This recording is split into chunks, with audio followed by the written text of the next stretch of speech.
আর এই 660 খ্রিস্টাব্দে ভারতের উত্তর পশ্চিম দিকে একটা বড় পরিবর্তন হয়ে যায়।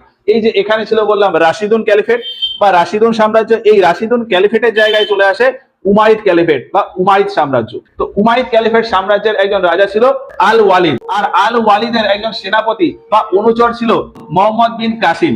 712 খ্রিস্টাব্দে মোহাম্মদ বিন কাসিম এই সিন্ধ প্রদেশের উপরে আক্রমণ করে, আর এটাই হচ্ছে ভারতে প্রথমবার মুসলিম আক্রমণ।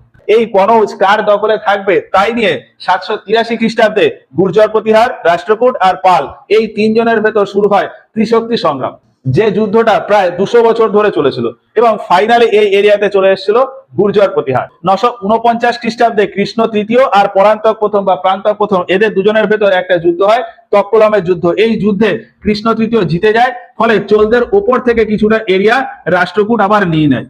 আর 973 খ্রিস্টাব্দে এই রাষ্ট্রকূটের জায়গায় চলে আসে আবার চালুক্য বংশ।